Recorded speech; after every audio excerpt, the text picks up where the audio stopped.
Tarot reveals why a simple circle is magical, embodying the cycle of the seasons, planetary movements, elemental relationships, and progressively returning phases of existence, among many other esoteric and symbolic concepts.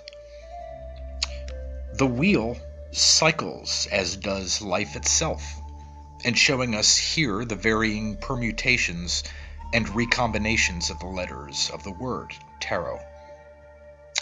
We find rota, the meaning of which is wheel.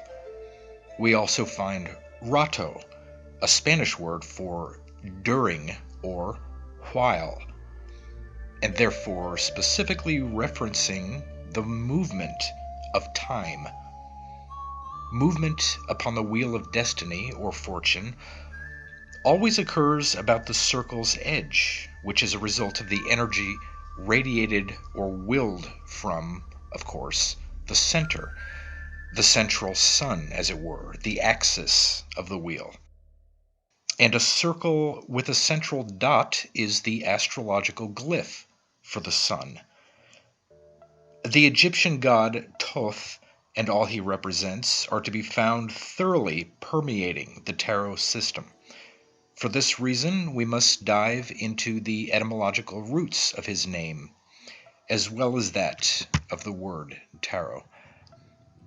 We should consider not just the actual letters and root words encoded in tarot, but similarities by sound which are necessary for a fuller study. It should be remembered that there are 22 letters of the Hebrew alphabet, each with a numerical value, and each corresponding with the tarot's 22 major arcana. Let's look at more meanings now behind the permutations of the word tarot. Taro is a Japanese given name or first name for a male with various meanings, including strong, upright or watchtower, choice or select, and prolific or abundant. On that note of abundance, there is an Esperanto word meaning too much or too many, and that word is troa, in which we find the 4 magical letters of the tarot yet again. Tar is a Gallic word meaning approach or move toward. It can also mean tar or bull. While glimpsing here Taurus the bull, it should be noted that all ancient astrological systems began in Taurus, not in Aries, as it has now for a long time. Another Gallic word is Torah, spelled as you see but pronounced as I just did, as if Tora, meaning result or fruition. Also, heed or attention. Of course, there is the Torah, or first 5 biblical books. The word Torah, of course, meaning in Hebrew, teaching. The essence of this is expressed in both the High Priestess and Hierophant cards, the former giving us the esoteric form of teaching, the latter exoteric teaching. Even on the priestess's book, we see Tora. More Gallic words involving permutations of Taro. Orta means on, in, or at, and virtually any interchangeable preposition which would specify a given person, place, or thing's location in a particular place or time. Orha, pronounced just like that, silencing the T with the addition of the H, means incantation, spell, or charm, often in the form of prayer or chant.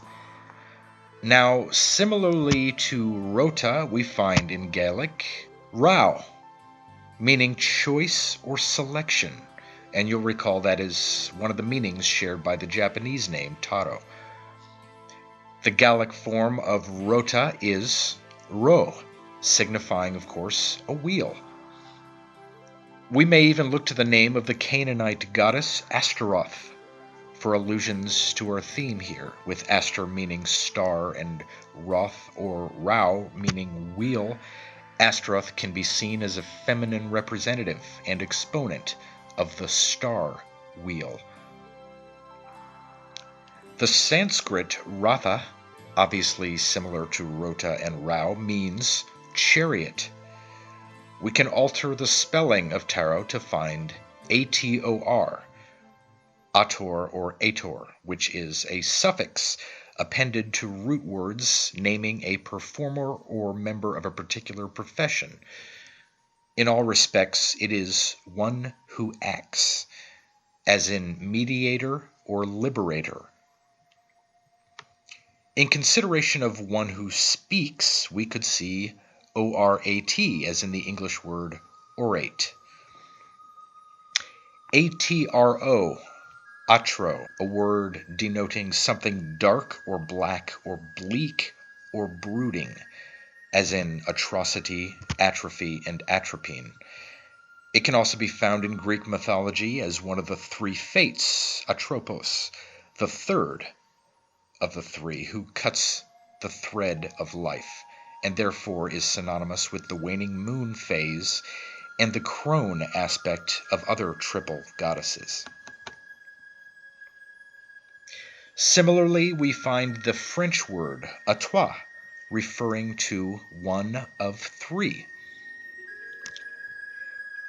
The tarot wheel is akin to the Buddhist wheel depicted in Indian art, that of Dharmachakra or Dhammachaka, also to the samsara wheel, samsara meaning he flows into himself, a reference to a perspective outside of time of one who moves through various states of being. Dharma and Dhamma simply mean wheel of life. On the subject of wheels and cycles, specifically in terms of the elements as represented in the quartered circle, it is interesting to note a character of the ancient Phoenician alphabet, which was the progenitor of the Hebrew. A character with perhaps more multi-layered meanings than any other in that alphabet. I refer to the character of Tet. This is the basis for the 9th letter of several alphabets, including Hebrew, Aramaic, Syriac, and Arabic, although pronounced in Arabic and Persian as Ta. This character or letter of Tet means, of course, wheel. Visually, it is very simply a quartered circle.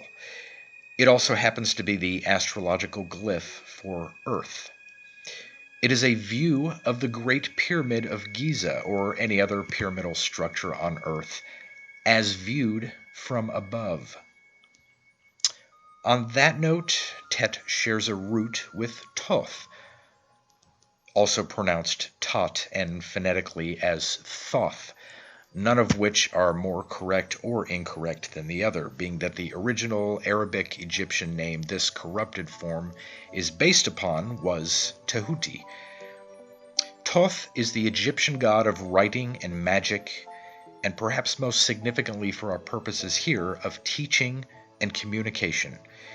He is witness to and recorder of the results of the weighing of the heart ceremony, which is also witnessed by Ma'at, the goddess who gives her essence to our Justice tarot card. Sacred geometry and communication of multiple meanings through symbolism and symbolic language is the work of Thoth. This is the very essence of what we do with tarot.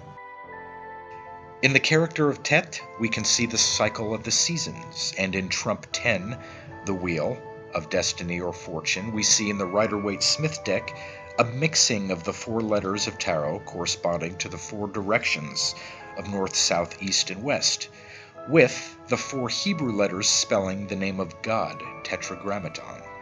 And even in Tetragrammaton, We have a sounded similarity to Tet and Toth. You can see all this depicted together upon the wheel of Dhamma. We often see also overlaid upon this wheel an implied pyramid in the form of three figures upon the wheel who show us respectively the different phases of existence and remind us thereby that the higher we climb, the longer our fall will be, and that however low we are in feeling or social status, patience will reward in time with a raising up by the laws of nature. Tet comes from the original Egyptian hieroglyph Nefer, meaning good or beautiful. It was often prefixed to feminine Egyptian names, as in Nefertiti, Nefertari, and Neferurini. Apart from the context of given names, it also referred to the crown of Upper Egypt. Its hieroglyph is a depiction of the earliest known version of a lute, as seen in the tomb of Nakht. If we reverse this symbol, we can see the astrological glyph for Mercury, which is associated with Hermes Trismegistus and Thoth, and therefore also transmission and communication. Tet is the foundational stone, as it were, of the Hebrew character of Tav, also meaning good, and the Greek letter theta, which has a numerical value of 9, just as Tet and all its cross-cultural variations are the 9th letter of their respective alphabets. In its archaic form, theta shared the visible appearance of Tet, but later appeared as a dot within a circle, recalling to the viewer the astrological symbol of the sun, an image also used by ancient Egyptians to depict the sun. Egyptian hieroglyphics also show us Tet in its X form rather than that of the cross, which to them signified the soul, carrying the value of the number 9 and further symbolizing the Ennead, or 9 most sacred immortals of the Egyptian pantheon. They also used the figure of Theta to symbolize the world encircled by a serpent, as in our world card of the tarot. Also to be seen in the ancient serpent-entwined egg symbol. In classical Athens, Theta was used as a warning sign for death, which evolved into the famous skull and crossbones symbol, as Theta vaguely resembles the form of a human skull. With all the references to the number 9 taken together with all the tarot's connections to Thoth, one might now newly appreciate the Hermit, the major arcana's card number 9, depicting the willing descent of light into deepest darkness, a necessary action to take if one is to actualize the Hermetic principle of as above, so below. If we think for a moment on the musical notes of an octave, there are technically 7, yet it is the 8th which brings return. The 8th note is both the end of the first octave and the beginning of the next, the bonding of the two, which is symbolically synonymous with the closing of a circle. By the same reckoning, we can liken the modern spelling of tarot, ending with the same letter with which the word begins. The second T is to be discounted when scrambling letters for all the embedded meanings. All things considered, tarot can be considered as the wheel of the stars, which in its eternally cyclical movement teaches us about our current position in time and space from a perspective outside it. I suggest we consider all these etymological permutations of the word and its similar references and allusions precisely because it is written upon the wheel, which in its turning shows to us that it can and should be done, and that we should always be willing to view a thing, anything, from ever new perspectives, which may even have been hidden in plain view since very long ago.